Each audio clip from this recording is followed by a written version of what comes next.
I'm Wendy Tindsley. I'm an Innovation Director for Oxford Innovation, and I provide business support to companies in several of our centres in Oxfordshire. Great. Yes, and hi, I'm Tania Diggory. I'm the founder and director of Karma. We're a training organisation that empowers entrepreneurs, freelancers and business teams to nurture good mental health and well-being. You're definitely a person I need to talk to, Tania, because I support entrepreneurs and I might see them regularly or I might see them sporadically. One of the things I'd really like to understand is what sort of things I should be looking for, what sort of indications would show me that somebody's mental well-being is maybe deteriorating. And I ask that in my context, but I guess there are a lot of other people who would be interested in the same things. So it could be an entrepreneur who's noticing something different in his employees. It could be somebody who's noticing something different in their colleagues, or it could be a friend or a family member. So what should we be looking for? That's a really good question.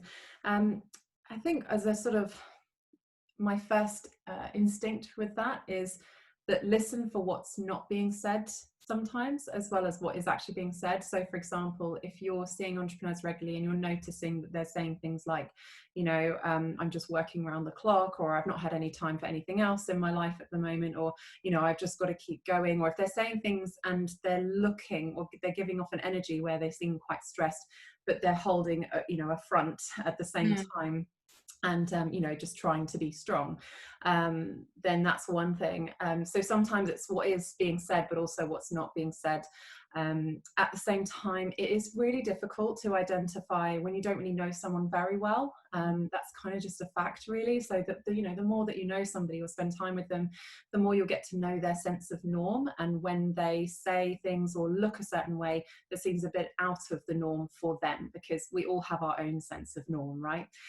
So I think when you do engage with them, taking a bit of time to ask how they are generally, or something about them personally, not just about the work aspects, and that can also give you an indication as to how they are in general, especially if you see them sporadically. Yeah, I mean, and what other behavioural signs maybe you should be looking for, as well as the things that they're talking about? Yeah, absolutely. So in terms of behavioural, like I say, when I mentioned about that, what they're saying in terms of how hard they're working, like obviously entrepreneurs work very hard, and so that's a given, but we are human beings at the end of the day, and we're not designed to work 24/7, and there can be this hustle mentality where we just have to work and grind through, and that comes first beyond our health, or at a cost to our health sometimes. So behaviorally speaking, a sort of a short temper, or somebody who seems a little bit on edge. Stress can come in many forms, and I'll explain that in a little bit of detail shortly as well in terms of signs and symptoms. But somebody who seems, like I say, a little bit short, or perhaps on the flip side it could be hyper, but again it depends on the person themselves, because somebody who say is usually naturally quite calm and collected, if they're suddenly behaving in a way that's quite hyperactive and just on the go and quite highly driven, that seems quite an extreme away from what their norm is, versus somebody who's really energetic and that's kind of how people know them, and they suddenly seem quite like sullen or low mood. So it's really the distinction of a change away from what is usually the norm for that person, whether it's behaviorally, sort of psychologically, physically speaking. It could be how they dress, for example. If you know them to be usually quite sharply dressed and then they seem a little bit more not so much taking care of themselves, there can be signs like that too. Right, perfect. No, that's really good. So that sort of leads us on to the signs and symptoms, doesn't it? So, Sure. I mean, I think if we look at that from my perspective, which is somebody looking in from the outside, what signs and symptoms would there be? So again, there are so many different types of signs and symptoms, so it depends on the individual.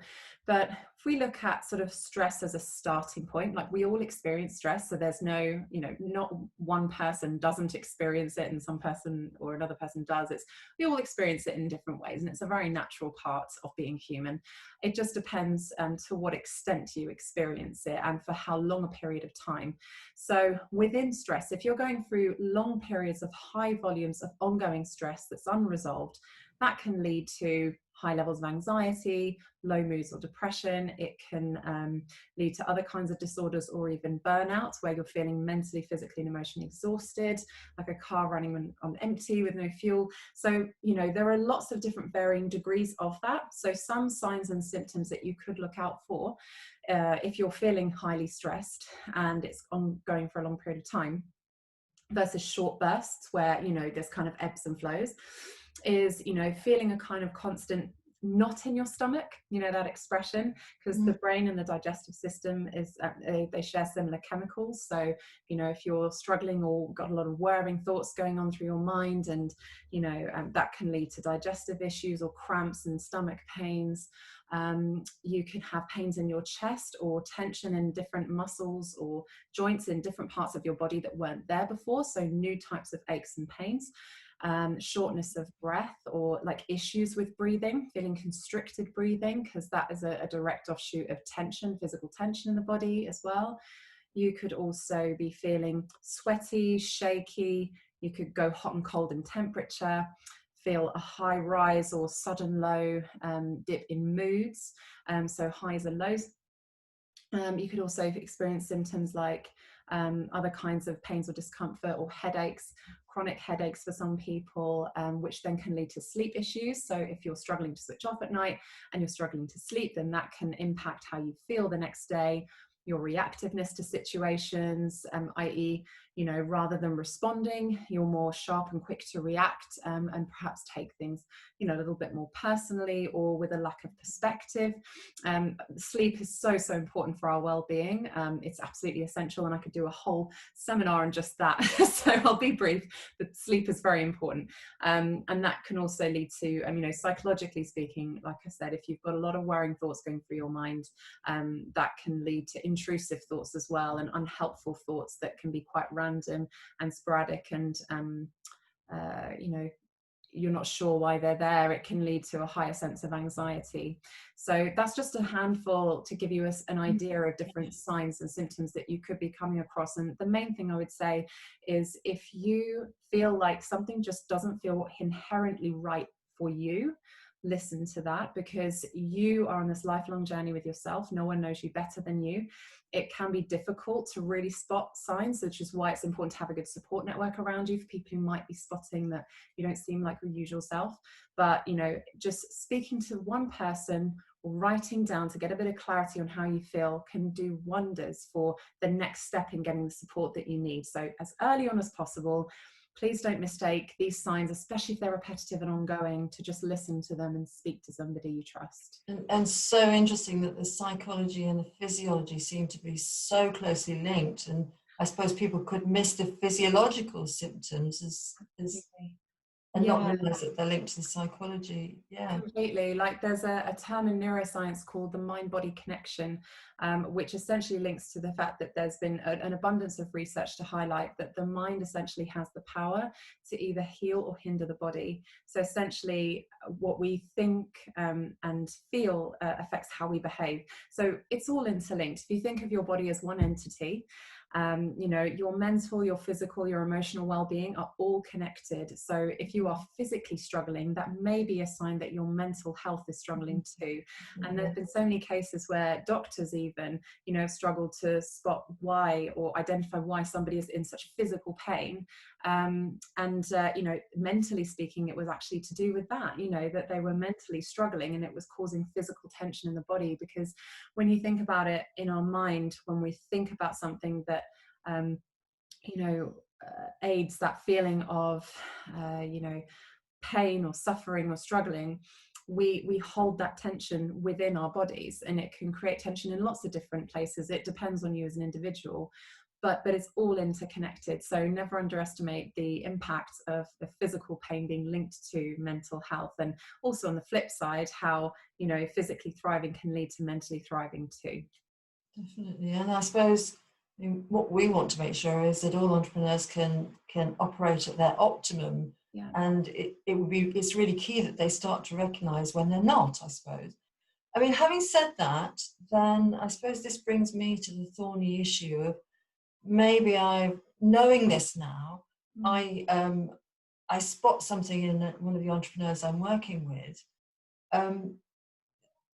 It's obviously a really sensitive conversation to have. How do I broach this with them? How would I actually get them to start thinking that way? Yeah, absolutely.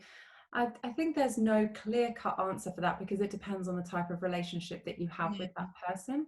However, you could always approach it from the place of, you know, say you have a sense or a strong feeling that something's not right. And sometimes you might not even be able to put your finger on what it is. You just get a feeling, you know.